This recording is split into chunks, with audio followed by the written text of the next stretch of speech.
Mesdames et messieurs, bonjour et bienvenue dans cette autre édition de votre émission Autant le dire. À quand les élections à l'Ordre national des médecins du Cameroun? La question se pose avec vigueur depuis que le processus électoral y a été suspendu à 2 reprises. En attendant, nous recevons dans cette émission aujourd'hui le docteur Théoda Manga. Il est médecin ophtalmologiste et il fut candidat à ces élections suspendues.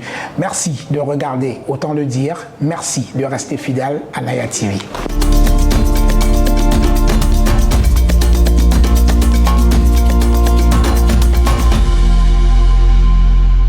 Théoda Manga, bonjour. Bonjour. Merci de nous recevoir ici dans votre clinique, la Cerisay, ici à Bonapriso, à Douala. Vous êtes installé ici depuis 2003, c'est bien cela? Exact. Voilà, merci en tout cas de nous recevoir. Parlons un peu de vous. Vous êtes médecin ophtalmologiste. Vous avez fait vos études au Cameroun jusqu'à l'obtention de votre doctorat à ce qui était le CUS à l'époque, oui, à l'université de Yaoundé. Oui. Voilà. Et donc vous allez, c'était en 1986, et vous allez en France où vous allez poursuivre vos études à l'université de Bordeaux. Et entre 90 et 96, vous obtenez tour à tour le diplôme interuniversitaire de spécialité en ophtalmologie et le diplôme universitaire de prophylaxie de la cécité. C'est quoi la prophylaxie de la cécité? Prophylaxie, ça veut dire prévention. Oui. C'est-à-dire que comment faire pour que les gens n'arrivent pas au stade de la cécité, toutes les maladies cécitantes, comment les prévenir. C'est un diplôme spécifique qui permet d'éviter les cécités, d'arriver jusqu'à la cécité, toutes les causes de cécité possibles. Comment les prévenir. Alors, vous avez fait pas mal de missions humanitaires sur le terrain. Vous avez parcouru le Cameroun. À l'extrême nord, vous y avez été, à Douala, à l'ouest, dans l'est, dans le sud, etc. En quoi consistaient ces différentes missions humanitaires sur le terrain? Ben, écoutez, c'est une mission de outreach, comme on dit, sur le terrain, de consultation, parfois des chirurgies, des populations démunies dans les régions reculées. Aussi diverses que Kolofata, Makari, Bankomo. On est parti partout à l'ouest. On a fait plusieurs destinations à l'ouest avec Ophtalmo sans frontières, Babouantou, Banganté à plusieurs reprises. Et j'en passe, et Mengui dans le nord-ouest. En moyenne une trentaine de missions. Quel souvenir vous gardez de toutes ces missions dans l'arrière-pays? Parce que j'ai vu que vous avez été dans des villages retirés jusqu'à la frontière avec le Nigeria. Alors, quel souvenir vous gardez de cette époque-là et qu'est-ce que cela dit du système de santé au Cameroun? Ben, écoutez, d'abord, je vais vous dire pourquoi je fais ces missions, parce que moi, j'ai pris l'option de m'installer en clientèle privée. Oui. En clientèle privée, ça vous ferme une certaine catégorie de personnes. Et il me semblait important de restituer un peu ce que le pays m'a donné en allant donner aux plus démunis, aux plus pauvres dans les régions reculées, où ils ne peuvent pas avoir accès aux soins de santé, aux soins ophtalmologiques.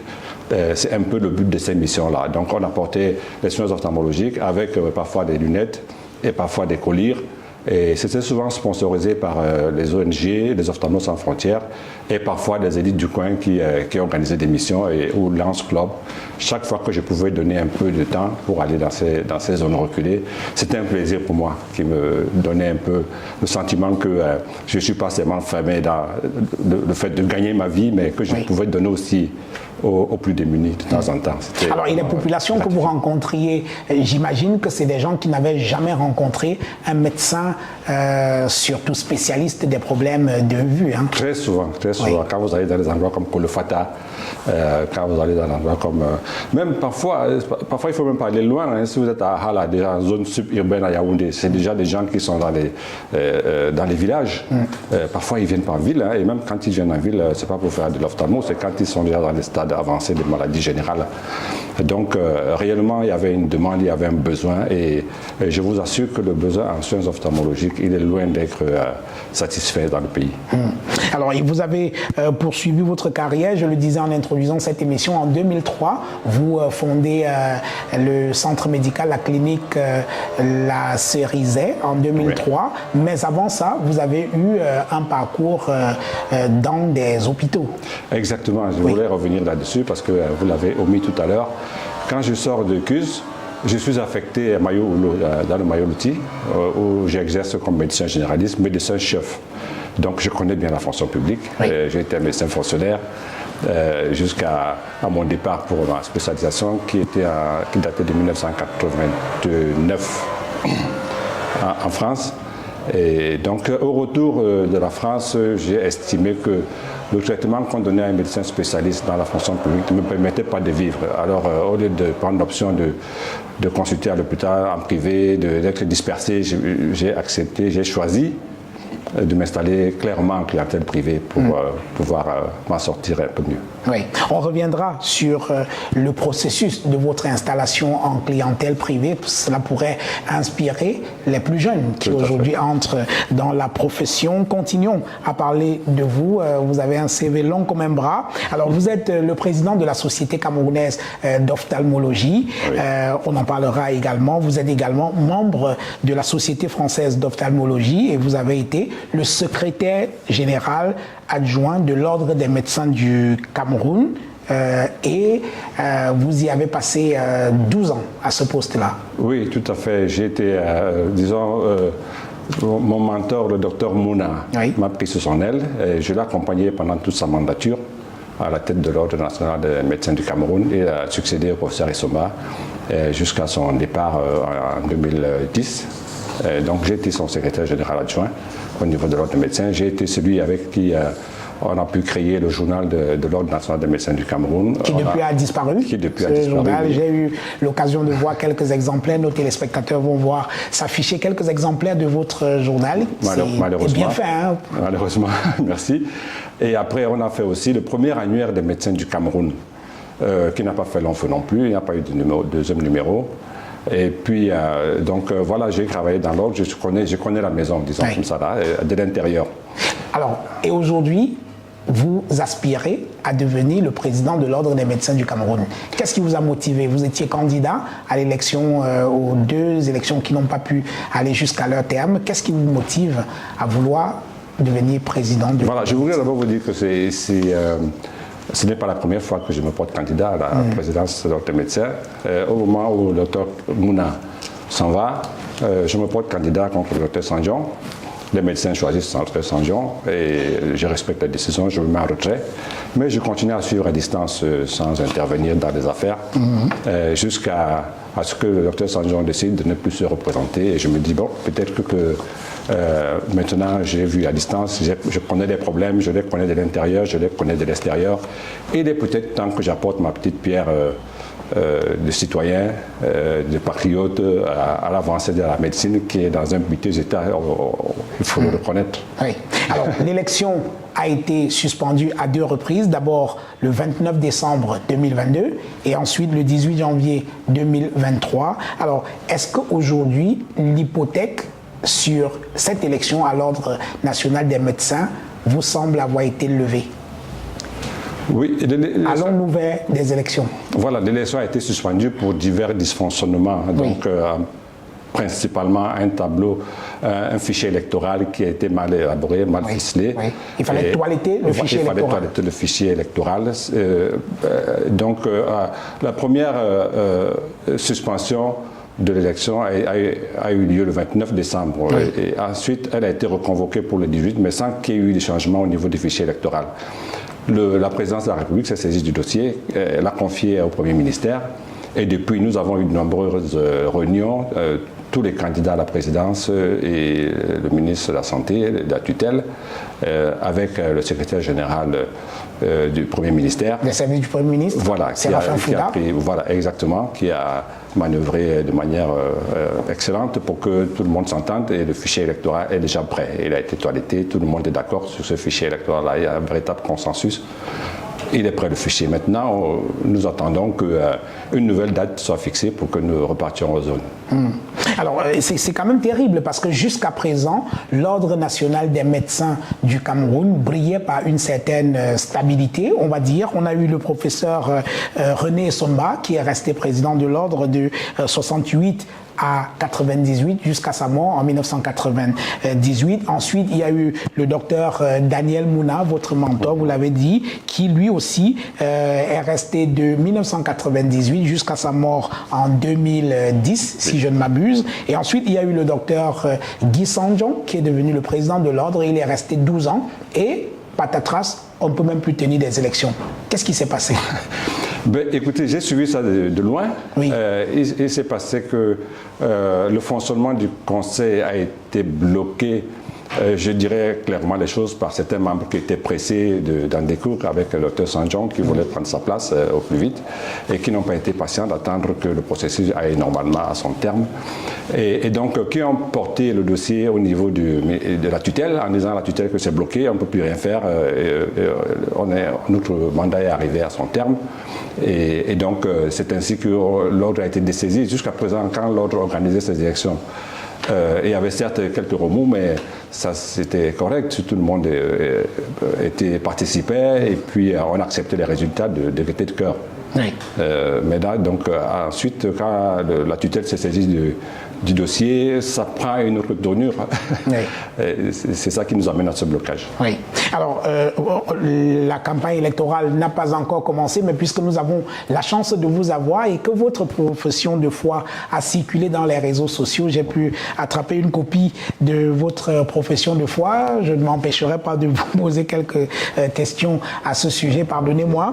Vous dites dans votre profession de foi justement que 12 ans après votre départ de l'ordre des médecins, la situation de l'ordre et même des médecins ne s'est pas améliorée, mais au contraire, elle s'est assombrie. Alors, qu'est-ce qui peut justifier un diagnostic aussi sévère? Ben, écoutez, vous êtes tous témoins que le crédit des médecins s'est beaucoup effrité au fil des années. Vous savez, c'est un corps, et comme tous les corps, prenez les bensikineurs, vous en avez 10 000, et il y en a un ou deux qui agressent ces gens. C'est tous les autres qui sont salis par cet acte. Oui. C'est la même chose pour l'ordre des médecins.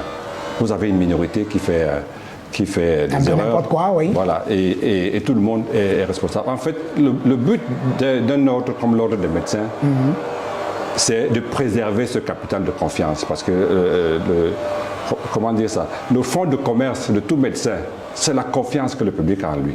C'est-à-dire quand une personne m'envoie, un chef de famille m'envoie ses enfants ou sa femme, et il sait qu'il est en sécurité, que je vais leur donner les meilleurs soins possibles. Déjà que je suis un médecin, ensuite que je suis un spécialiste, comme ça a été affiché, et ensuite que je suis à jour de mes connaissances et que je vais leur donner la connaissance la plus récente et le diagnostic le plus correct du moment.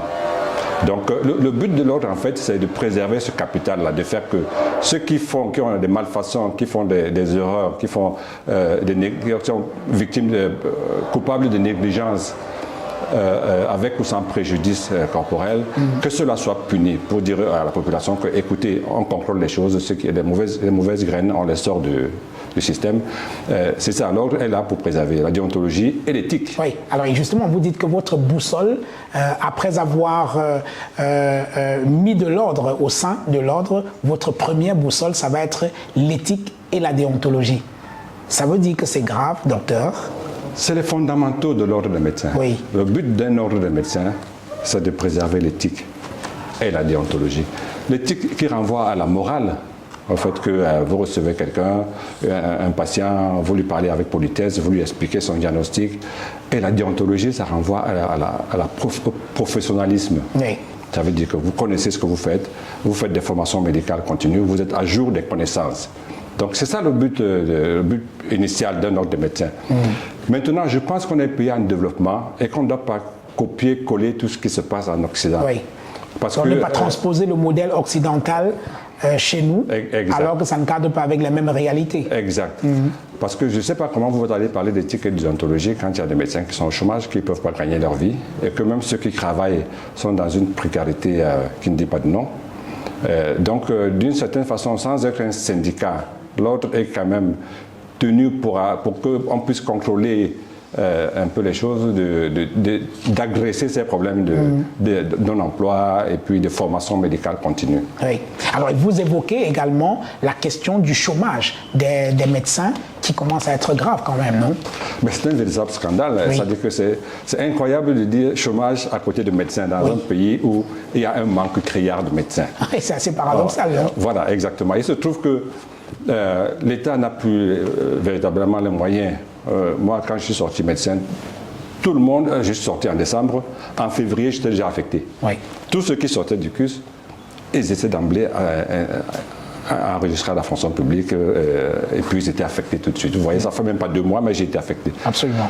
Alors, il faut que vous compreniez que maintenant, il y a une multitude d'écoles de médecine, de facultés, et que l'année dernière, je vous donne juste un chiffre, l'année dernière, il y a environ 950 médecins qui sont sortis de ces universités des montagnes, toutes les universités qui forment des médecins en ce moment. Et sur ces 950 médecins, il n'y a que 50 qui ont été recrutés à la fonction publique. 50 médecins 50. Sur 900. Voilà, faites un peu le pourcentage, ça ne fait même pas 10%, alors les ça autres, fait même pas 5%. Ils vont où?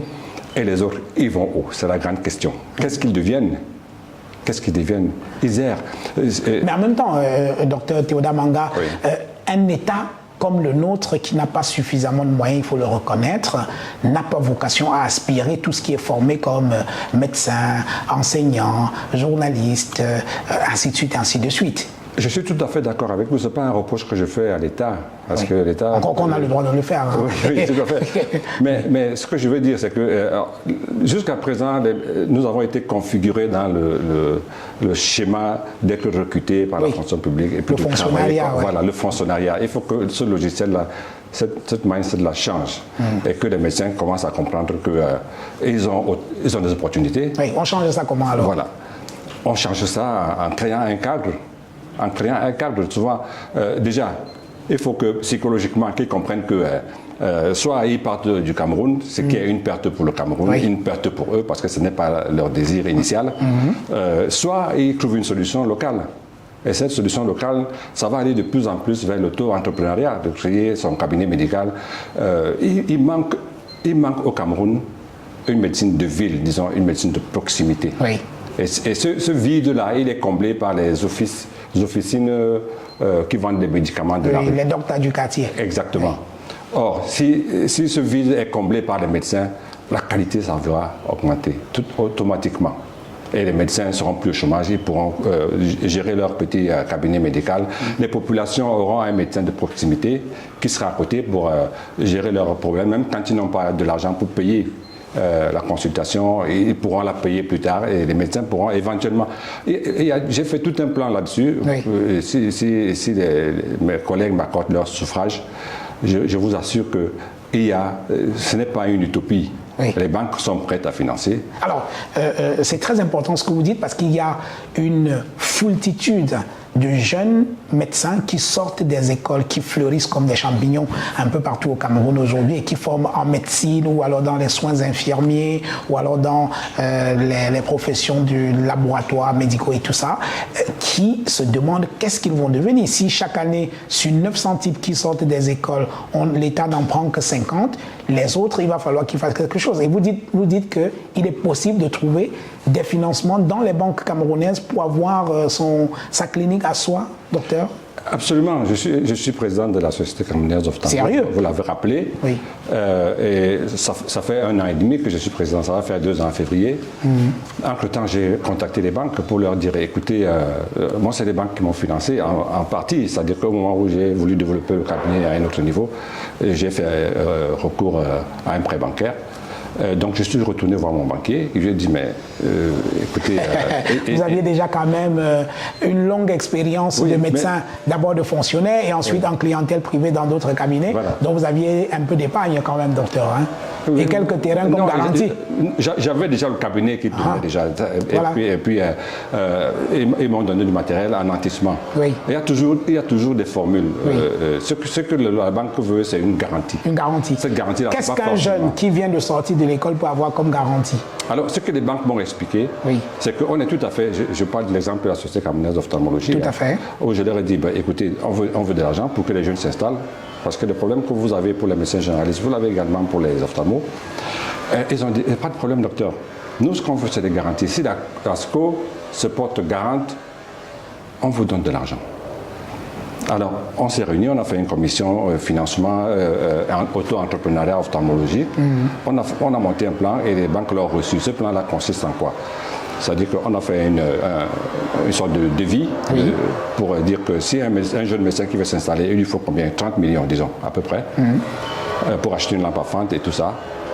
Les 30 millions, on va les chercher à la banque, on achète le matériel, il s'installe, il donne quand même un business plan, il s'installe et puis il commence à payer ses traites. Mais quand il aura cet argent-là, on a créé une caisse de solidarité.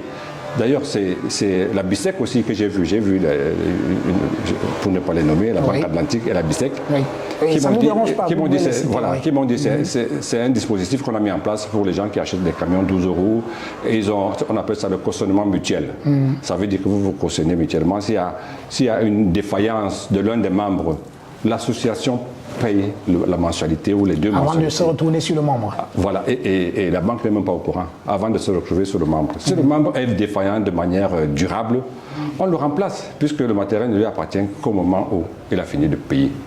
Donc, écoutez, le même système. Donc, ça, donc, ça veut dire que la Société camerounaise d'ophtalmologie, aujourd'hui, est prête à garantir des crédits pour des jeunes médecins qui voudraient s'installer en clientèle privée. Exact. Oui. Et je vais vous surprendre parce que moi, je partais tout enthousiaste en me disant que mon expérience, moi, quand je suis rentré, c'est qu'il me manquait de l'argent. Ce n'est pas la volonté qui me manquait, mais de l'argent. Mais je vais vous surprendre en vous disant que jusqu'à présent, il y a une seule demande.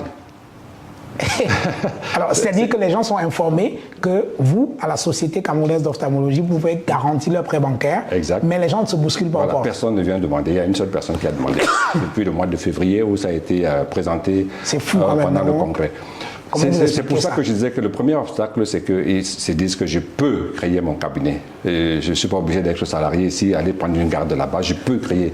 Mais ils ont peur, les jeunes, ils ont peur de s'inquiéter. Ils n'osent pas, ils ne veulent pas sortir de leur zone de confort. Les quelques-uns avec qui j'ai discuté, ils me disent docteur, on a peur, si ça ne marche pas. Vous voyez, si vous on ne peut pas commencer un projet en pensant que ça ne va pas marcher. Exact. Et je leur ai dit, mais vous n'avez pas vu un seul cabinet d'ophtalmo qui n'a pas marché. Il y a une grosse demande. Oui. Alors, est-ce que ce serait possible d'avoir ce même mécanisme de garantie que je trouve assez c'est extraordinaire quand même, ce mécanisme de garantie par la Société camerounaise d'ophtalmologie, est-ce que l'Ordre national des médecins peut également se porter garant pour que les gens puissent ouvrir des cliniques de proximité dans nos villes, dans nos quartiers, et ainsi de suite? Mais parfaitement, il y a une demande. Il y a une demande. Et installer un médecin généraliste, ça ne coûte pas aussi cher qu'installer un spécialiste. À partir du moment où l'Ordre national des médecins du Cameroun est garante et peut garantir que ce prêt-là, cet argent, il sera remboursé. Et je vous assure, ils sont nombreux, les médecins qui voudront s'installer à la place de celui qui est défaillant.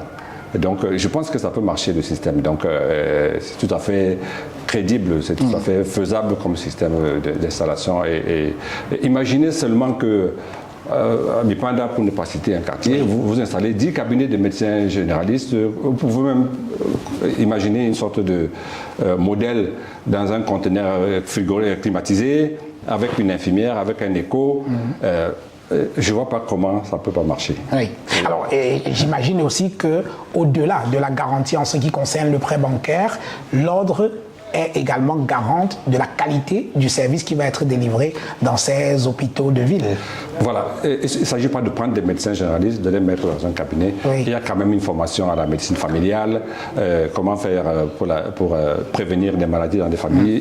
Ils iront même dans les maisons voir si les latrines sont bien positionnées. Tout ce qui est volet prévention sera privilégié. Et il y aura un suivi direct des foyers autour de son cabinet. Et peut-être former également les gens sur les médecins à des questions de gestion, de gouvernance de leurs différentes entreprises quand même, non? Exactement, c'est un problème. La fiscalité, la gestion des ressources humaines, toutes ces formations en tant que chef d'entreprise, parce que c'est une entreprise. Après tout, c'est une entreprise, ces choses que nous on a apprises en ayant des bourses, parce que les impôts de banque, vous ne savez pas très bien. Vous confiez à un comptable qui ne fait pas bien son travail, il faut qu'il sache que voilà ce que vous contrôlez. Voilà. Et puis il y aura peut-être un comptable derrière qui va superviser un peu. Je pense que c'est tout à fait faisable, mais il ne faut pas qu'ils aient peur, les jeunes. Il y aura un accompagnement aussi bien pédagogique que fiscal. management.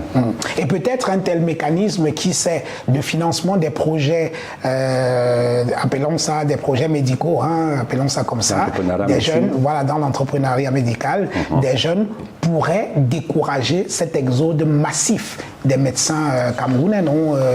Je ne sais pas si des statistiques sont disponibles à l'Ordre national des médecins, mais à vue de nez comme ça, on sent les jeunes partir de plus en plus. À peine ils ont fini leur formation, ils vont chercher un mieux-être ailleurs. Mais c'est quand même... c'est grave. C'est scandaleux qu'un pays dépense autant d'argent, 6 ans, 7 ans, 8 ans parfois, pour former un médecin, qui va nous coûter, je ne sais pas, 70 000, 80 000 euros. Et puis, une fois qu'il est sorti, on donne le cadeau à un autre pays qui en profite. C'est tout à fait incroyable. Oui. C'est du gâchis, c'est vraiment ça veut dire que normalement, c'est un problème qui doit être pris à bras le corps, aussi bien par l'ordre des médecins que par l'État du Cameroun. On ne peut pas former autant de médecins qui finissent ailleurs. Oui, tout à fait. On les forme.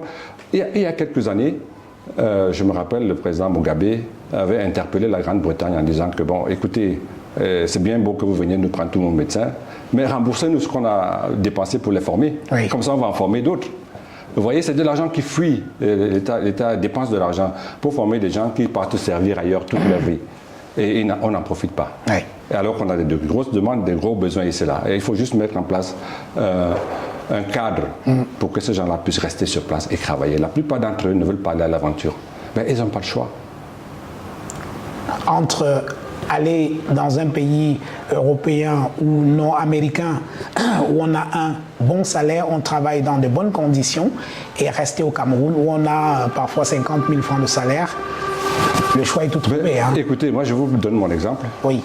Je suis rentré de France, j'ai fini mes études, j'ai travaillé un peu en France. Et je suis rentré en 1996, une année très difficile, on sortait 2 ans d'évaluation. Toute ma famille était contre. Mais qu'est-ce que tu viens faire ici? Tu es malade, tu as un travail. Mais je suis quand même rentré, je me suis arraché à la vie de France pour diverses raisons. La première raison, c'est que personne d'autre ne va développer ce pays. C'est nous qui allons le développer. On ne va pas appeler les Tchadiens ou les Centrafricains pour venir développer le Cameroun. La deuxième raison, c'est qu'il y a un pseudo confort pour les gens qui sont en Europe. C'est vrai, tous mes amis avec qui je suis parti en spécialisation dans différents domaines, hein, gynéco, ORL, ils sont tous restés en France. Ils ont eu le sentiment qu'ils avaient un avantage parce qu'une fois que vous travaillez, vous avez un crédit pour acheter une maison, la voiture, ça vient tout seul. Oui. Vous avez une sorte de confort, vous avez l'impression que si vous êtes malade, on vous soigne, les enfants sont dans des bonnes écoles. Mais regardez ça avec un peu de recul. Avec un peu de recul, vous vous rendez compte que vos enfants, c'est des Européens à la peau noire, et ils ne seront jamais chez eux en Europe, ils ne seront jamais, ils ne sont plus chez eux en Afrique. Oui. et ça, c'est la première chose. Et puis vous, quand vous allez travailler, que vous allez finir, que vous prenez votre retraite, ce que vous aspirez à faire, c'est de rentrer au pays. Mais les enfants, eux, ils ne viendront pas passer des vacances. Tout ce qu'ils veulent aller passer des vacances en Espagne, en Grèce, à Hawaï, vous retrouvez tout seul. Parce que le pays d'une personne, c'est là où il a passé son adolescence. Donc, pour moi, vraiment, je ne regrette pas du tout que mes enfants, je sois rentré ici, que mes enfants aient grandi ici et qu'ils aient fait leurs études ici. Et maintenant, une fois qu'ils ont un doctorat ou un master, ils peuvent partir. Et d'ailleurs, quand vous regardez un peu ceux qui réussissent en Europe, les Camerounais qui ont le plus réussi, qui sont à la NASA et tout ça, vous vous rendez compte qu'ils étaient à l'université de Tchang, à l'université de Ngaoundéré. Ce n'est pas des gens qui ont commencé à la Sorbonne ou à Henri IV. Donc vous voyez quand même que le fait de grandir ici, ça vous met les idées en place. Et puis, je vous assure que... Comme le pays est dur, ça nous fortifie aussi. Voilà. Et puis, il y a une autre chose en Europe, c'est que une personne qui a son BTS, c'est pas pour dénigrer, elle s'en sort dans sa vie. Donc, les ambitions ne sont pas très hautes. Il se dit, j'ai mon BTS, j'ai mon petit boulot, je travaille, je vais avoir ma maison, ma voiture. Alors que là, mes enfants, ils voient que moi, je crime.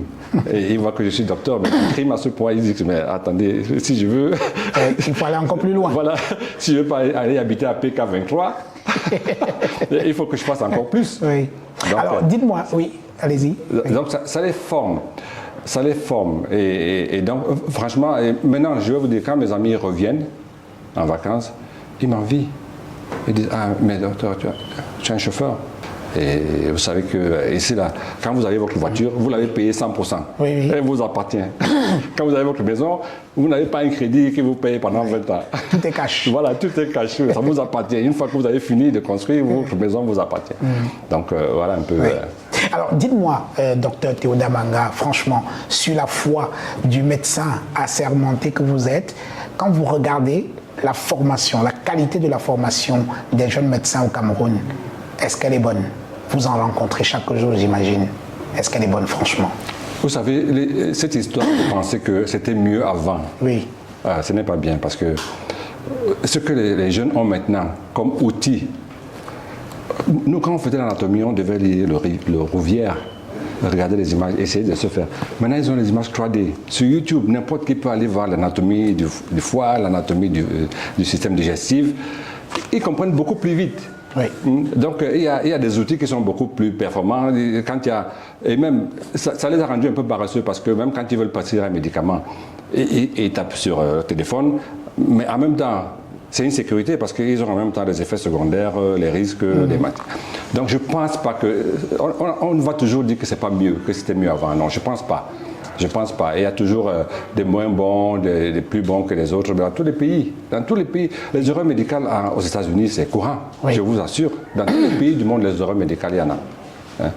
Mais il y a un problème, c'est que si la population a confiance au groupe, elles ne sont pas, il n'y a pas la répercussion qu'il y a ici chez nous. Oui. Où chaque fois qu'il y a une erreur médicale, on dit « Oh, encore ces médecins du Cameroun ». Donc cette atmosphère-là, il faut la travailler, il faut que la confiance revienne parce que ça fait une déperdition d'argent. Parce que les choses qu'on peut traiter ici, vous voyez les gens qui prennent l'avion, qui vont... D'ailleurs, parfois quand ils vont en France, ils disent « Mais vous n'avez pas vu, vous venez de Douala, docteur Manga est là-bas, vous n'avez pas vu ?» Oui, justement. Alors, est-ce qu'il n'y a pas, vous l'avez expliqué à demi-mot au début de cette émission, est-ce qu'il n'y a pas une rupture du lien de confiance qui est censé exister entre un patient et son médecin au Cameroun aujourd'hui? Est-ce qu'il n'y a pas ce lien de confiance-là, quand même? Assurément, oui. Voilà. Assurément, oui.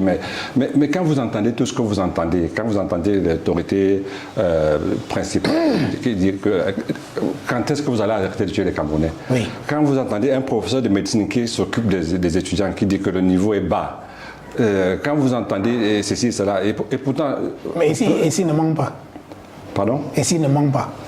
C'est son point de vue, mais vous savez, parfois, il y a des gens qui sont plus soucieux de faire de buzz que de dire ce qu'il y a vraiment, ce qui est vrai. Donc, il faut de la mesure dans tout ça. Il ne faut pas mélanger tout le monde dans le même sac. C'est un peu injuste de mélanger tout le monde, parce qu'une fois que le sentiment est parti, que c'est le professeur lui-même qui a dit que les élèves n'ont pas de niveau, c'est eux qui sont chargés de mettre les enfants au niveau. S'ils disent qu'ils n'ont pas le niveau, c'est aussi leur faute. Oui. C'est aussi leur faute. Donc, il y a vraiment un déficit de confiance. Il faut reconstruire cette confiance. Alors, il n'empêche... Parce que chaque fois qu'il y a une erreur médicale ou un préjudice corporel, une mort, ce n'est pas toujours la faute du médecin. C'est-à-dire que vous vous rappelez qu'il y a quelques années, M. Chevènement, qui était ministre en France, on lui a fait une anesthésie, il est mort. Et il est presque mort. Il est resté dans le coma pendant plusieurs mois. Et donc, mon beau-frère, on lui a donné un comprimé qu'on donne à beaucoup de gens, qui s'appelle le Zyloric. Il a fait un syndrome de Lyell, un bouillantement. Ce n'est pas la faute du médecin. C'est-à-dire que c'est des aléas thérapeutiques. Mais ici, là, tout est mélangé, même les aléas thérapeutiques, même parce qu'on peut vous donner... Il y a des gens qui réagissent à l'aspirine, jusqu'à la mort. Et donc, alors que l'aspirine, des millions de gens le prennent. Donc, le but justement de l'ordre des médecins, c'est de faire la part, chaque fois qu'il y a un accident comme ça, de faire la part entre la négligence, l'aléa thérapeutique, l'erreur médicale. Oui. Et puis de sanctionner de manière conséquente si la personne n'a pas fait une erreur.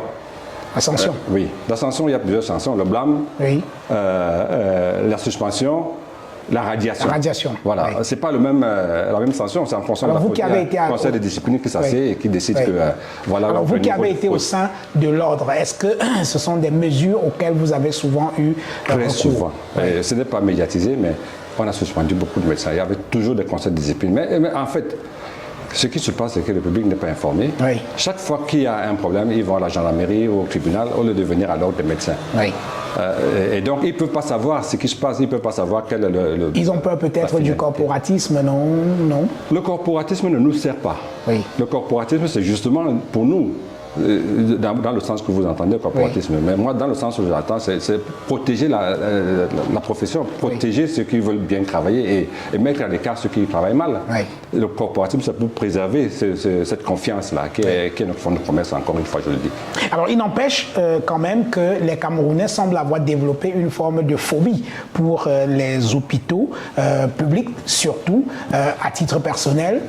Chaque fois quand je me sens mal, quand j'imagine que je vais aller m'aligner dans un hôpital pour une petite fièvre, passer toute une journée à attendre d'être reçu par un médecin, vous rencontrez parfois une infirmière à la mine patibulaire qui n'est pas du tout sympathique, qui augmente même votre maladie rien qu'en vous regardant. Vous avez également des médecins qui vous prescrivent des examens fantaisistes pour des raisons purement, qui ont l'air d'être purement commerciales. Et tous on vous prescrit toutes sortes d'examens possibles. Il faut quand même dire que autant de choses, ça n'incite pas les Camerounais à aller beaucoup à l'hôpital. Hein. Du coup, on se retourne vers les docteurs du quartier. Là, écoutez, vous parlez de l'attente dans les hôpitaux. L'offre de soins, c'est sûr, l'offre est insuffisante. Oui. Et non seulement elle est insuffisante, elle est mal distribuée. Parce que ce n'est pas normal que quand vous avez un palud, quand vous avez une petite angine, la première formation où le système de santé vous envoie, c'est le centre médical d'arrondissement. Voilà. C'est déjà un grand hôpital où vous allez arriver, le médecin ne vous connaît pas, il vous examine, vous partez 2 heures à attendre parce qu'il y a beaucoup de malades. Et donc, je pense que s'il y avait effectivement les médecins de famille et les médecins généralistes dans les quartiers, il n'y aurait pas ce problème. Ça veut dire que tout le monde n'aurait pas besoin d'aller directement à l'hôpital central. Tout à fait, tout à fait. Les hôpitaux sont engorgés parce que les hôpitaux publics sont moins chers. Et d'ailleurs, même les hôpitaux confessionnels sont engorgés. Et parce qu'il n'y a pas d'offre intermédiaire. Et il y a une autre chose qui est... Là, vous avez parlé des échoppes pharmaceutiques. Ça marche. Ça marche parce qu'il y a une flexibilité. Oui. Ça marche parce que vous, au lieu d'aller à l'hôpital, au centre médical d'arrondissement, vous allez voir le docteur. Dites que docteur, écoutez, j'ai mal au ventre. Qu'est-ce que vous pouvez... Lui, il n'a pas fait l'école de médecine. Mais il sait que parfois, quand les gens ont la diarrhée, je donne du Flagyl. Et vous donne du Flagyl. Et puis le lendemain, vous venez. Marche, hein? Et parfois, ça marche. Mais écoutez, quand vous êtes malade, même quand vous ne prenez rien, vous pouvez toujours guérir. Alors, on ne sait pas si ça marche parce que chaque maladie a une évolution. Ouais. Soit elle s'aggrave, vous en mourrez, soit vous en guérissez, votre organisme se ressaisit, il se bat contre la maladie. Donc, il y a une sorte de, une flexibilité chez ces gens-là. D'abord, quand vous arrivez, et il faut qu'on réfléchisse vraiment à un système de santé qui soit beaucoup plus flexible. Ça marche parce que quand vous arrivez voir le docteur, et il ne vous demande pas d'examen. Et puis il vous donne un traitement. Oui. Et puis ce traitement-là, s'il vous dit que je pense que vous avez un palud, vous avez besoin de traitement de palud. Le traitement de palud, voici la boîte, elle coûte 600 francs. Vous pouvez très bien lui dire que, docteur, vraiment, voici 200 francs, donne-moi pour aujourd'hui. Oui. Alors, l'autre chose aussi, c'est que... Ce que vous ne pouvez pas dire à l'hôpital. Non. À l'hôpital, on vous prescrit une longue liste de médicaments. Vous allez, vous prenez le moins cher, qui n'est peut-être pas celui qui soigne. Oui. Et puis, on vous donne un paquet de 20, là où vous avez besoin de 6 comprimés. Et le reste, on en fait. Et le reste, vous regardez à la maison, et puis vous faites de l'automédication sauvage. Oui. Ça veut dire que vous, médecin, ou alors l'État du Cameroun, dans sa politique publique de santé, doit réfléchir quand même à cette manière-là, parce qu'effectivement, on a tous dans nos petites pharmacies à la maison des flacons de médicaments qui ne nous servent plus à rien. Vous allez, on vous prescrit un médicament, vous en avez un qui a 20 comprimés, vous prenez pour 3 jours, vous êtes déjà guéri, on vous a dit de prendre pour 3 jours. Et qu'est-ce qu'on fait du reste des médicaments? C'est ça, les sirops. Moi, je ne vous dis pas combien de flacons de sirop. On a pris 2 cuillères à soupe, et puis le reste est là. Donc ça veut dire que même dans nos pharmacies, on peut s'adapter. C'est-à-dire qu'on n'a pas besoin de vendre toute la boîte. On prend la quantité qui suffit. Il y a certaines pharmacies qui s'adaptent déjà, mais il y aura un travail à faire, à mettre en place, parce que dans les pharmacies, même, vous voyez presque jamais le pharmacien. Vous voyez la vendeuse en pharmacie, il y a un travail à faire. J'ai fait beaucoup de congrès en Inde, et j'ai remarqué qu'en Inde, si vous avez besoin de 4 comprimés, on vous donne 4 comprimés. Voilà. Et on vous facture au comprimé.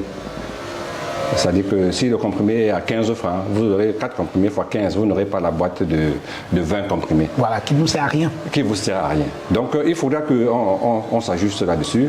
Et le fait, c'est que, par exemple, si on crée ces cabinets de médecins de famille, ils auront le droit de vendre des médicaments essentiels. Voilà. Et ils pourront vous les vendre comme le docteur de la rue. Oui. Et en plus de ça, le circuit sera quand même plus sécurisé que le poteau où on va chercher les médicaments qui sont exposés. Parce qu'il faut le dire, le médicament du poteau, il est dangereux. Ça, il faut le dire. Il faut le dire. Il faut que ce soit très clair. Il est très dangereux. Il y a tout un trafic de médicaments qui est beaucoup plus rentable que le trafic. Vous imaginez, le trafic du médicament dans le monde est beaucoup plus rentable que la drogue et les hydrocarbures. Waouh! Avant de prendre une petite pause, docteur, je voudrais insister là-dessus. On a le sentiment aujourd'hui que les hôpitaux sont des lieux de commerce comme d'autres. C'est-à-dire qu'on ouvre un hôpital, on veut gagner de l'argent exactement comme un gars ouvre également sa boutique où il vend des cigarettes, du pain et tout ça. Cette commercialisation de la santé, est-ce que c'est une préoccupation que vous aurez si jamais vous étiez à l'ordre des médecins? Alors, il faut savoir que cette idée que les médecins doivent faire du bénévolat, elle ne permet pas qu'on... Non, ce n'est pas le bénévolat, mais on nous prescrit quand même pas mal d'examens qui sont... C'est fantaisiste quand même, non? Oui, là encore, c'est... Scanner de ceci... Là encore, ça vient du déficit de confiance. Comment on appelle ça? Échographie de ça, radio de ceci, examen de ça et tout. Oui, là, ça nous renvoie à l'éthique. Ça veut dire que vous dites que le médecin n'a pas suffisamment d'éthique, n'a pas de morale, il vous passe des choses dont vous n'avez pas besoin. Oui. Ça nous renvoie à ça. Mais je vais vous dire, moi, dans mon expérience d'ophtalmo, je documente tout. Et il y a des patients que j'ai vus il y a 10 ans, à qui j'ai demandé un champ visuel parce que je voyais qu'ils avaient un risque de glaucome et qu'ils ne l'ont pas fait. Et qu'ils reviennent 10 ans après, ils sont malvoyants. Ouais. Ils sont malvoyants. Et ce n'est pas à moi de les faire. Hein. Donc, et ils disent, ouais, docteur, j'ouvre son dossier, je me demande, est-ce que c'est moi qui me suis trompé? Je vois que, je dis, monsieur, vous voyez, vous étiez là il y a 10 ans, je vous ai demandé un champ visuel, on aurait pu rattraper votre maladie. Mais quand il y a un déficit de confiance et que le malade sort en disant que tout ce que le médecin veut, c'est gagner de l'argent sur ses appareils, ça pose un problème. C'est pour ça que vraiment, il faut restaurer la confiance entre le public et les médecins. Il faut aussi savoir que la médecine a un coût. Les appareils sont de plus en plus chers. Il n'y a aucun appareil qui est fabriqué au Cameroun. Ils sont de plus en plus chers, il faut qu'on les mette à jour. On a des problèmes de maintenance avec l'irrégularité de l'approvisionnement tout ça. Certains appareils, je suis obligé de les mettre dans la boîte, de les envoyer en France, parce qu'il n'y a pas de maintenancier ici. Et donc, tout ça, ça a un coût. Alors, soit on décide qu'on fait la petite médecine, et on va dire les petits médecins du Cameroun, soit on décide quand même qu'on peut investir, et que cet investissement-là, c'est une entreprise. Il faut qu'on passe déjà au stade où la médecine... C'est une industrie. Tous les pays où la médecine a un certain niveau, c'est des pays où la Tunisie, les hommes d'affaires peuvent venir créer des polycliniques qui emploient des médecins et qui les envoient en formation. La Turquie, c'est pareil. On parle aujourd'hui du tourisme médical. Exactement. Ce tourisme, il est construit sur une industrie qui n'est pas gérée par les médecins. Les médecins n'ont pas le pouvoir de créer des grandes structures, d'acheter le matériel up-to-date, moderne. C'est-à-dire que vous voulez dire quoi? C'est-à-dire que les hommes d'affaires peuvent investir dans la santé? Il faut que nous y réfléchissions. Oui. Il faut que nous y réfléchissions. Oui. Parce qu'en général, vous me corrigerez, docteur, si je me trompe, aujourd'hui, les cliniques sont créées par des médecins. Exactement. C'est-à-dire qu'il n'y a pas des hommes d'affaires qui décident de mettre des fonds à la disposition des médecins pour qu'ils créent, par exemple, des centres de santé de très grande qualité. Il commence à avoir de plus en plus d'exceptions qui ne sont pas bien perçues par les médecins. Parce que les médecins au Cameroun, ils pensent toujours que c'est leur business. Oui. Mais franchement, on n'a pas le moyen de construire de grands hôpitaux et d'équiper, de mettre la médecine. Et le Cameroun a quand même un super potentiel dans l'Afrique centrale. C'est un hors médical. Avant-hier, c'est vendredi dernier, j'ai opéré 4 malades. Un qui venait de RCA, une qui venait du Tchad et 2 du Cameroun. Et c'est tous les jours comme ça. Ça veut dire que le Cameroun doit être un hub de la santé en Afrique centrale. Tout à fait. Pour ça demande des investissements. Oui. et d'investissements qui sont coûteux. Oui. Il faut qu'on réfléchisse à comment on peut faire des partenariats avec ceux qui ont les moyens de nous. C'est peut-être ce que vous ferez à l'ordre des médecins. Ben, on va en discuter, on va ouvrir cette discussion-là. Et pour l'instant, on est minoritaire à penser. Intéresser les hommes d'affaires à investir dans le domaine médical. À accompagner les médecins, disons comme ça, là, à se dire que c'est un secteur qui peut ramener de l'argent. Mais ça peut ramener de l'argent si on met les coûts de la santé à leur niveau normal. Absolument. Vous ne pouvez pas faire des investissements comme ça et on vous dit, écoutez, prenez la consultation à 6 000, vous n'allez jamais être rentable. Oui. Je vous propose, Dr Théoda Manga, de prendre une petite pause et nous revenons pour la deuxième partie de cette émission.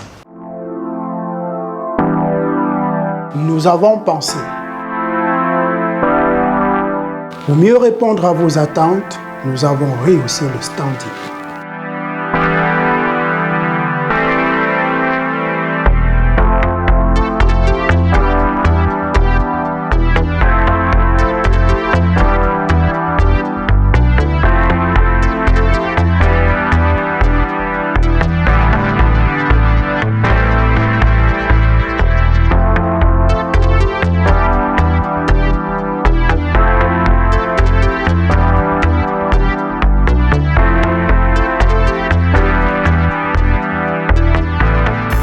Hotel Le Quai d'Orsay. Better than what you imagine. Voilà, mesdames et messieurs, retour dans cette émission, dans cette édition de Autant le dire, avec notre invité, le docteur Théoda Manga, qui est le gérant de la clinique La Cérizet, ici à Bonapriso, Douala. Il nous accueille aujourd'hui. Merci de nous accueillir ici chez vous. Vous avez ouvert vos portes. Ça nous fait très plaisir. C'est très confortable ici.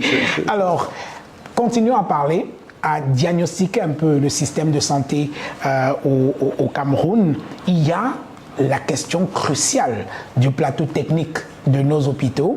Quand je préparais cette émission, j'ai discuté avec une jeune étudiante en analyse médicale qui fait en ce moment son stage quelque part dans l'est du Cameroun, et le tableau qu'elle décrit est simplement apocalyptique. Ce ne sont pas des hôpitaux, ce sont des mouroirs. Comment fait-on pour améliorer la qualité du plateau technique dans nos hôpitaux? Ben, il faut investir. Ça coûte. La médecine coûte cher. Oui. La médecine coûte cher. Il y a de plus en plus d'équipements qui donnent certes des diagnostics de plus en plus précis. Oui. Mais il faut réaliser ces équipements pour avoir des diagnostics de plus en plus précis. Parce qu'il y a des hôpitaux, quand vous y arrivez, c'est absolument immonde. Oui. Oui. Mais maintenant, on est un pays sans grands moyens. Oui. Je pense qu'on doit recadrer un peu notre système de santé, nos objectifs de santé. Parce que en Europe, qu'est-ce qu'ils disent? Le message qui passe aux populations, c'est quoi? C'est, écoutez, vous pouvez tomber malade, on a les moyens de vous soigner. Si vous avez votre AVC, on vous soigne, on vous prend en charge, l'ambulance arrive, on vous prend en charge. Nous, on n'a pas ça, et on n'a pas tout ça. Mais on calcule notre système de santé sur leur fonctionnement. Hein. Alors que ce qu'il faut dire aux Camerounais, c'est de mettre 80% de moyens qu'on a, j'exagère un peu, mais les moyens qu'on a sur la prévention des maladies, sur changer les comportements, tous les comportements morbides, créateurs de maladies, l'hygiène, la bonne équilibre alimentaire, oui. L'activité physique, de mettre l'accent sur la prévention au lieu de mettre l'accent sur le biomédical, le traitement, oui. Avec tout ce qu'il y a comme examen. On ne peut pas courir sur ce terrain-là. Parce qu'on a des populations il faut plus travailler sur la prophylaxie. Il faut beaucoup plus travailler sur la prophylaxie. Oui. Et je pense que le système de médecine familiale va contribuer à ça. Et il faut arrêter de laisser les gens faire ce qu'ils veulent. Et puis de les attendre dans les hôpitaux en disant que bon, on a un scanner qu'ils ne peuvent pas payer, on a un IRM, ils ne peuvent pas le payer, et beaucoup de gens arrivent donc dans les hôpitaux, on leur demande de faire ça, et le médecin ne peut pas faire un bon diagnostic s'il n'a pas certains examens. Alors, quand vous parlez de mouroir, quand le malade arrive, il meurt simplement parce que parfois il n'a pas le moyen de faire ce qu'on lui demande comme examen. Il n'a pas le moyen de payer ses médicaments. Et puis il attend une semaine, 2 semaines, et puis finalement la maladie prend le dessus. Donc je pense qu'il faut... Bon, franchement, on a des hôpitaux qui ont un plateau technique est très élevé. Oui. Simplement, quelquefois, on voit que ces hôpitaux sont dans des endroits où il n'y a pas de malades, ou dans des endroits où les gens ne peuvent pas payer. Ou alors dans les centres urbains. Ou dans les centres urbains uniquement. Donc, je ne peux pas vous dire où. Parce que l'autre, il y a un véritable désert médical dans l'arrière-pays. Voilà. Hein. Je ne peux pas vous dire où. Vous avez des endroits au Cameroun où il y a des super microscopes opératoires pour la cataracte, mais il n'y a pas d'ophtalmo. Vous avez un OCT dans certains endroits et il y a des malades, mais les malades attendent qu'il y ait des campagnes. Ils ne viennent jamais quand il n'y a pas de campagne. Donc, il faut aussi voir ça, comment on redessine la carte sanitaire. Et aussi, le vrai problème qu'on a souvent, c'est que quand on achète un appareil, parfois, quand il est en panne, la première panne, on le met de côté, il ne marche plus parce qu'il n'y a pas de maintenancier, il n'y a pas d'ingénieurs biomédicaux capables de gérer ces appareils. C'est la deuxième fois que vous en parlez, ça veut dire qu'il y a une véritable niche d'emploi en ce qui concerne la maintenance des appareils. Je vous parle d'expérience. Oui, parce que si vous êtes obligé de mettre vos appareils dans des cartons qui vont en France pour être réparés et renvoyés au Cameroun, ça veut dire que c'est un travail que les jeunes Camerounais peuvent faire. Depuis que je suis en ophtalmo, c'est difficile de trouver des gens qui vont vous dépanner votre microscope opératoire, votre lampe apparente, votre... Donc, il y a un vrai...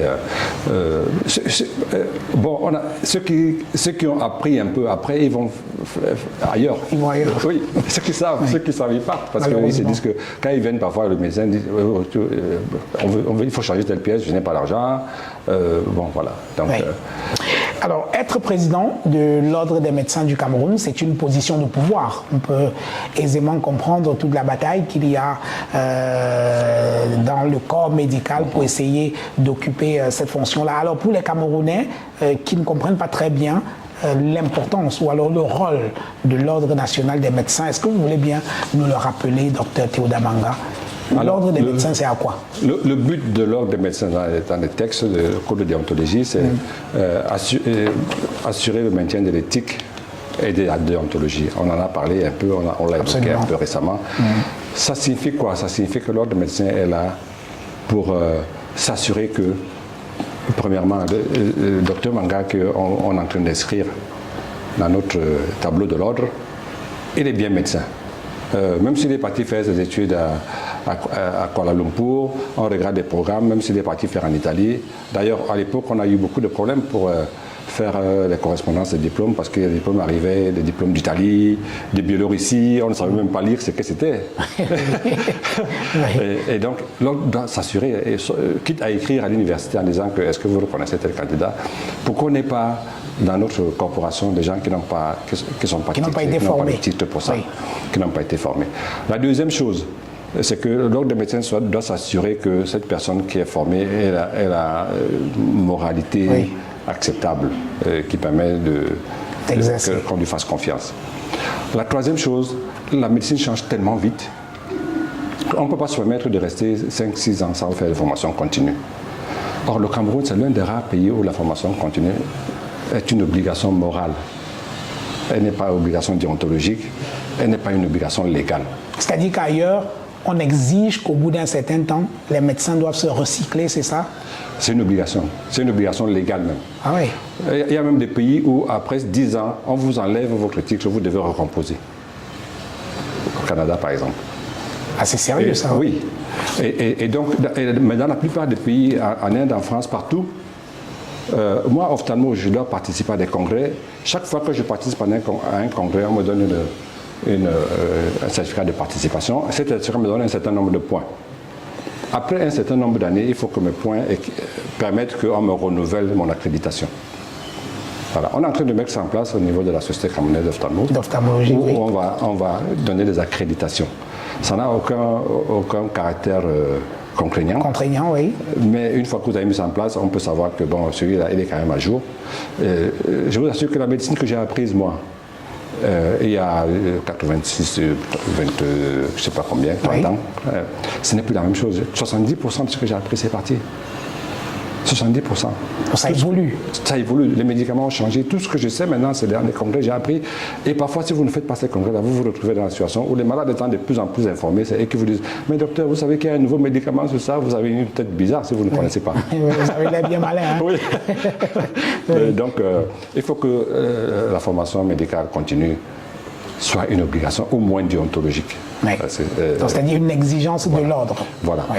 À l'époque, le docteur Mouna a voulu attaquer ce problème-là, mais la résistance est venue des autorités, parce que dans ce cas-là, ils étaient obligés d'assurer la formation médicale continue des médecins qu'ils emploient. Ça faisait un gros budget qu'ils ne voulaient pas qu'on s'ancrage sur cette piste-là. Donc ils nous ont obligés de mettre ça un peu en sourdine. Mais on ne peut pas continuer comme ça. Si on veut qu'on ait une médecine de qualité, il faut une formation médicale continue. Oui. Alors, l'Ordre des médecins, son rôle, c'est aussi d'autoriser l'ouverture des établissements de santé, c'est ça ou bien? L'ordre, dans l'ouverture, la création d'abord, oui. Pour ouvrir un établissement de santé, il faut une autorisation de création. Oui.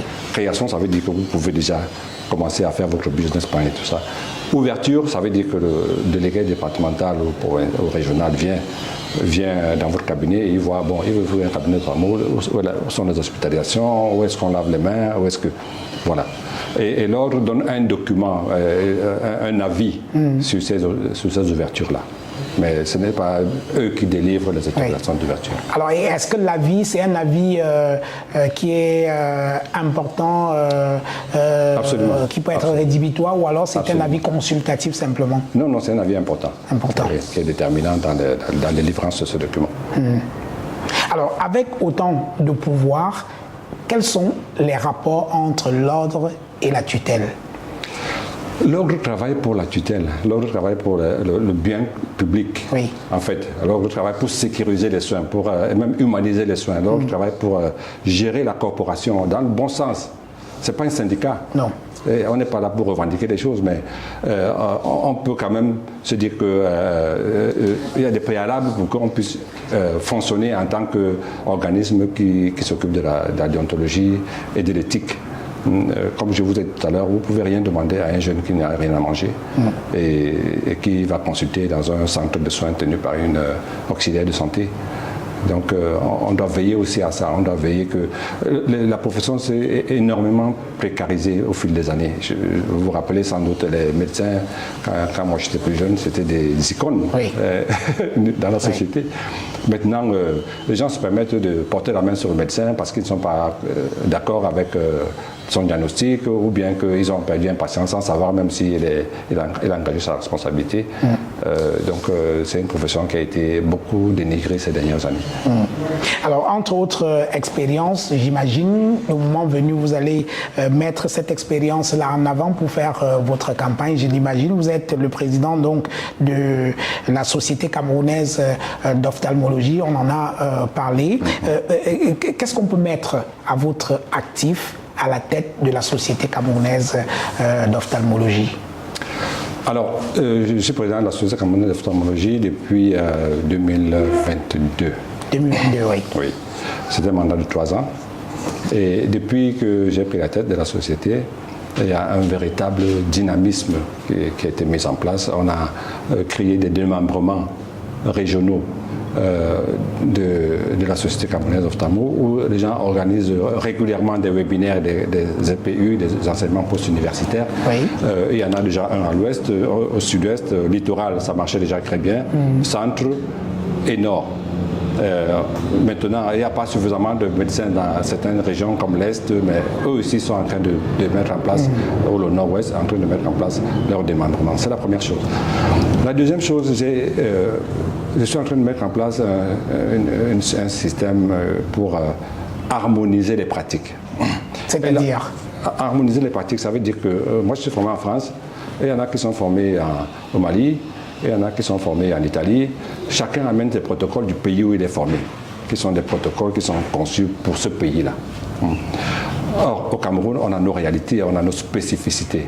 Il faut que donc, nous, en tant que société camerounaise d'ophtalmologie, on se dise que bon, voilà la conduite à tenir qu'on a décidé pour les gens qui ont un glaucome. Donc, on est en train de finir, d'ailleurs, voici le premier cahier des préconisations sur la réfraction, qui dit au Cameroun, voilà les produits qu'il faut utiliser pour dilater les gens, voilà comment il faut le faire. Ça a 2 objectifs. Premièrement, les ophtalmos se mettent en phase et font les mêmes pratiques. Deuxièmement, la plupart des gens qui ont besoin de soins ophtalmologiques, ils ne voient pas un ophtalmo. soit parce qu'ils n'ont pas de moyens, soit parce que le phtalmo n'est pas disponible. N'est pas disponible, oui. Et donc, il faut capaciter tous les gens qui ne sont pas des ophtalmos, qui sont des intermédiaires, parfois qui ne sont même pas des médecins, pour que s'ils veulent donner un soin, qu'ils aient un guide pour pouvoir administrer ce soin-là. Ça va même jusqu'à la pharmacie, aux vendeuses en pharmacie, qui conseillent beaucoup de gens, quand ils ont un œil rouge, ils partent à la pharmacie. Donc on a fait des consultations interdisciplinaires, on a appelé ça comme ça c'est la troisième chose. On a fait des consultations interdisciplinaires où on rencontre les pédiatres pour leur dire quand un enfant a un strabisme, voilà ce qu'il faut faire, quand un enfant a une conjonctivite allergique, voilà le médicament qu'il faut lui donner. On a rencontré les internistes par rapport aux problèmes de diabète, des rétinopathies diabétiques. Donc on est en train de mettre ça en place. Donc le cahier des préconisations, les consultations interdisciplinaires, la sensibilisation du public et puis les accréditations dont je vous ai parlé. Oui. Et donc, il y a un certain nombre de choses qui est en train de faire. Il y a un véritable dynamisme nouveau, un véritable mouvement qui s'est mis en place au niveau de la société camerounaise. Vous pouvez d'ailleurs demander aux membres. Et votre modestie dut-elle en souffrir? Vous avez aussi organisé le premier congrès de la société africaine, je crois, d'ophtalmologie. C'était quoi? Ah non, c'est pas exact. Oui. La Société camerounaise d'ophtalmologie a bientôt 30 ans, en 2025. Je ne suis pas le premier président. Oui. J'ai organisé un congrès en février 2023. Non, on n'a pas... C'était ici à Douala? Ici à Douala, oui, exactement. Alors, qu'est-ce qui ressort?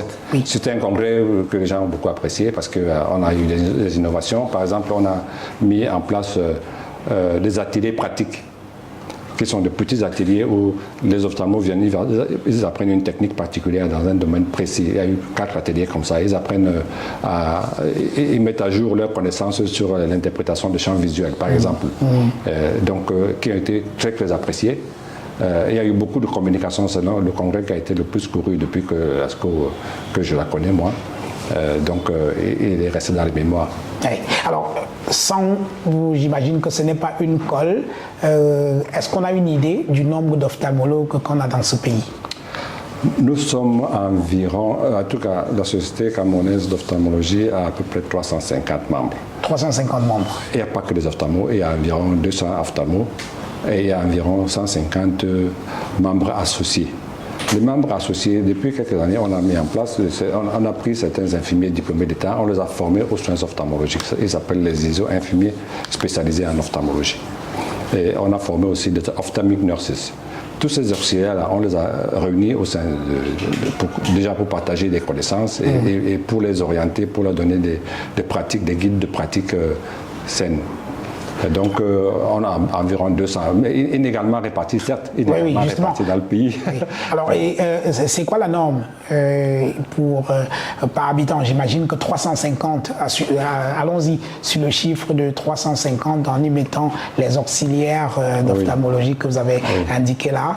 Le ratio est largement insuffisant, non, pour la population camerounaise? Oui, l'association de prévention de la cécité a donné la norme de 4 ophtalmos pour 1 million de personnes. Et au Cameroun, on a à peu près 2,1 ophtalmos pour 1 million de personnes. C'est insuffisant. C'est très insuffisant. C'est pour ça que la formation des ophtalmologistes au Cameroun, ça se fait? Ça se fait, oui. En nombre restreint aussi, parce qu'on n'a pas de moyens de faire beaucoup plus. Il y a un cycle de spécialisation qui est ouvert à Yaoundé. À Yaoundé. Et qui forme de très bons ophtalmos. Oui. Nous parlons effectivement de formation ou alors de pratique de l'ophtalmologie. Nous allons faire plus ample connaissance avec la clinique La Cérisée, ici où nous nous trouvons. On va voir l'offre de services que vous proposez ici. Nos caméras se sont baladées dans les différents services de cet hôpital et voici le reportage de Samuel Loé.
nous venons donc de visiter. Nous avons été un peu indiscrets. On est entré un peu partout dans cette clinique.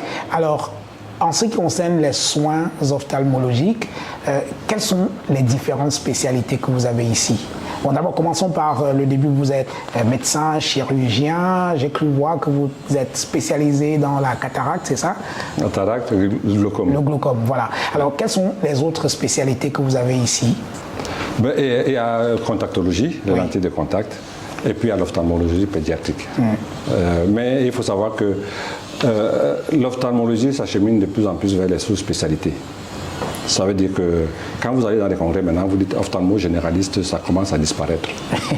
Parce qu'on veut que les gens poussent un peu dans le domaine, dans un domaine particulier. Qu'on aille très loin pour avoir des formations. Qu'il y ait des spécialistes de la rétine, qu'il y ait des spécialistes de l'ophtalmopédiatrie, de l'oculoplastie, c'est-à-dire de la paupière et des voies lacrymales, qu'il y ait des spécialistes de l'ophtalmopédiatrie, qu'il y ait et du glaucome, de la cataracte, voilà, des examens complémentaires. Donc, mais on a certes un peu de tout ça ici, mais vraiment en spécialiste, on a la contactologie, l'ophtalmopédiatrique, le glaucome et les cataractes.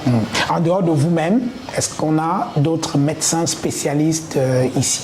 Alors, nous sommes 3 médecins ophtalmologistes ici, un médecin généraliste et puis une infirmière spécialisée en ophtalmologie. Et puis un orthoptiste. Oui. Alors aujourd'hui, beaucoup de jeunes médecins nous regardent. Certainement, ils aimeraient avoir une clinique. Vous avez commencé à en parler. J'aimerais bien que vous nous racontiez un peu, très rapidement, bien sûr, l'histoire de cette clinique quand vous êtes revenu. Quand je préparais cette émission, vous m'avez parlé du FNE. Bref, comment vous en êtes arrivé là? Cela peut être inspirant pour les jeunes qui aspirent à avoir des établissements comme celui-ci. Alors, je pense que le problème de financement, c'est le problème qui est souvent mis en avant. Oui. Mais je pense que ce n'est pas le principal problème. Il faut d'abord avoir envie et la volonté de faire des choses. Il se trouve qu'en rédigeant le journal de l'Ordre des médecins, à l'époque déjà, j'ai écrit un article sur le chômage des jeunes médecins. Vous voyez? Ah oui. Ça remonte. J'imagine que le problème s'est posé. En écrivant dans l'article sur le chômage des jeunes médecins, je me tourne naturellement vers le FNE, le Fonds national de l'emploi, pour leur demander est-ce que les médecins viennent s'inscrire? Est-ce que vous avez des médecins qui... Et c'est là que j'apprends que, mais écoutez, on a un fonds ici qu'on peut donner pour les gens qui veulent créer des entreprises. Ce n'est pas seulement des restaurants. Au Fonds national de l'emploi. Exact. Oui. Et mon premier crédit pour m'installer, je l'ai reçu du Fonds national de l'emploi. 6,5 millions. 6 millions de francs donnés par le Fonds national de l'emploi. Les premiers appareils, je les ai achetés avec une aide familiale et le Fonds national de l'emploi. C'est étonnant. Oui. Et beaucoup de médecins. Et justement, je l'ai mis dans l'article. Et il y a d'autres personnes qui en ont profité, mais plus des dentistes que des médecins. Et donc, le Fonds national de l'emploi donne, je ne sais pas s'il le faut encore, des crédits. Il y a beaucoup de structures qui sont mises en place, soit qui sont mises en place par l'État, mais qui ne sont même pas connues, et qui peuvent donner des financements à ceux qui veulent créer des entreprises d'entrepreneuriat. Donc, j'invite les médecins à se renseigner. Ceux qui veulent vraiment s'installer, ils vont trouver les moyens d'avoir des financements. Le financement, c'est souvent pas le principal. Le plus dur. C'est d'abord la volonté. C'est d'abord la volonté. Voilà. Et donc, après, une fois que ça marche, vous avez déjà un peu plus de... Vous avez déjà vos patients qui sont des banquiers et puis qui peuvent vous apporter une aide substantielle. Théodore Manga, docteur Théodore Manga, merci de nous avoir reçus ici chez vous. Merci. Merci. Vraiment, c'était un honneur pour la Cérizet Clinique Ophtalmologique, la Cérizet, d'avoir l'un des meilleurs journalistes de ce pays et d'être invité dans cette chaîne qui monte, Naya. Avec plaisir. C'est un réel plaisir et j'espère que comme vous êtes là, vous allez profiter. Justement, j'ai l'impression que... Je crois que j'ai un problème. Vous plissez un peu les yeux. Et voilà, puis... je crois que j'ai un problème, docteur. Il faut suivre mes yeux. D'accord, on va enchaîner peut-être avec la consultation. Très bien, ça me fait plaisir parce que je sens que mes yeux ont autant en profiter maintenant que je suis là. Merci beaucoup. Avec plaisir. Mesdames et messieurs, merci d'avoir regardé cette autre édition de votre émission. Autant le dire, on va finir par ma propre consultation à moi. J'ai de la chance. Merci et à bientôt. On va poser le menton, s'il vous plaît.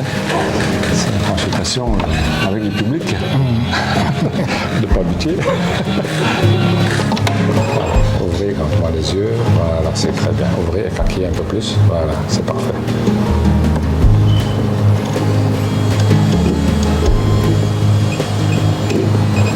Là, je vois pourquoi vous avez ouvert.